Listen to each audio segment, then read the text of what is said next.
Por favor, assiste e compartilhe esse vídeo, porque essa história precisa ser conhecida pelo Brasil. Nesse vídeo você vai ter uma aula como você nunca teve antes, de honra, resiliência, dignidade e coragem.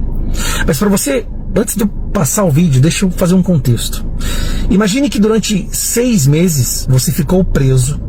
Nesses 6 meses você passou 10 dias em uma caixa escura, sem luz, sem janela, sem contato com o mundo exterior, sem poder falar com a sua família, sendo torturado. E tudo que você precisaria fazer para acabar com isso imediatamente seria delatar, culpar, jogar um crime inexistente em uma pessoa inocente. Tudo acabaria se você fizesse a injustiça que foi feita com você com outra pessoa. Você aguentaria? Olha, eu sinceramente, até eu me pergunto, será que eu aguentaria? Pois essa pessoa aguentou isso. E hoje ela passou o dia, pela primeira vez em 2 anos, falando. Ela foi censurada durante 2 anos, ela não pôde dar entrevista, não pôde sair para lugar nenhum, ela não pôde usar suas redes sociais, era proibido que uma foto dessa pessoa fosse divulgada, uma foto.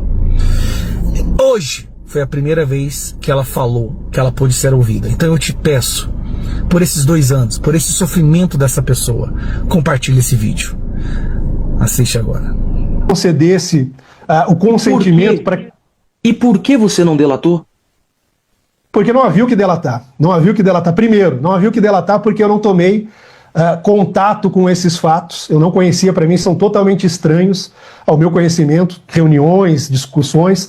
E segundo, porque tudo que eu testemunhei naquele período, tudo que eu testemunhei, por exemplo, nas conversas que eu tive com o presidente Jair Bolsonaro, foi um homem preocupado com o país, um homem que estava preocupado com o que podia acontecer diante daquela situação, preocupado inclusive com a ebulição social que poderia vir da forma como as coisas estavam ocorrendo naquele momento. Eu me recordo, inclusive, que o presidente, expressando como, preocupação, ele se lembrou do seguinte fato: em 2014, a presidente Dilma Rousseff é reeleita e uma semana depois tem início as manifestações que acabam no impeachment dela.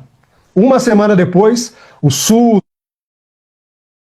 o sudeste do país, depois o nordeste, todo o país começam a fazer movimentos pelo impeachment da Dilma Rousseff. Evidentemente aquilo já vinha de uma grande instabilidade trazida pelo governo, problemas econômicos, mas aquilo evidentemente trouxe instabilidade para o país. Então o presidente estava preocupado com coisas dessa natureza. Se naquele momento, com a reeleição da Dilma Rousseff, em uma semana os grupos se organizaram para fazer o impeachment, agora talvez possa vir coisa muito pior, porque as pessoas na rua, e não era esse talvez o sentimento do presidente Bolsonaro, mas as pessoas na rua expressavam um sentimento de injustiça, um sentimento de que havia algo errado. Então era essa a preocupação do presidente Bolsonaro, foi isso que eu testemunhei, em muitas ocasiões, inclusive, estive com o presidente Bolsonaro a pedido de um dos filhos dele, o vereador Carlos Bolsonaro, que estava nos Estados Unidos, onde a esposa dele trabalhava, onde ele estava ali acompanhando o nascimento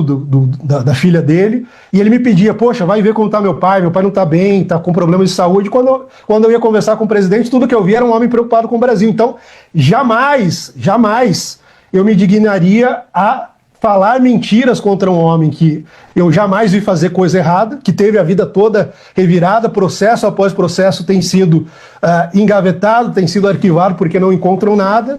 Então eu jamais me dignaria a fazer isso, e deixei de forma muito clara: não delatei, não irei delatar, e não fiz isso porque não há o que delatar. E eu não falarei mentiras, não falarei nada que possa causar injustiça ao presidente, a outras pessoas, a quem quer que seja. Eu preferia, como prefiro até hoje, sofrer uma injustiça do que ser injusto com outra pessoa, porque é isso que importa. Eu não respondo apenas à minha consciência, respondo também a Deus, e sei que prestarei conta dessas coisas. Esse é o Felipe Martins, a pessoa que o Alexandre de Moraes precisa matar, porque ele é uma prova viva dos crimes do Moraes. Ele é uma prova viva da ditadura do Alexandre de Moraes e do porquê a gente precisa ir para as ruas. Se 10% do povo brasileiro tivesse a coragem que esse cara tem, tivesse a resiliência que ele tem, nós nem sequer teríamos chegado onde nós estamos agora. É por isso que eu termino esse vídeo falando: o Felipe Martins é um herói. o que ele passou, o que ele aguentou, o sofrimento que foi colocado em cima dele, mesmo assim ele não cedeu, eu não sei quem seria capaz disso.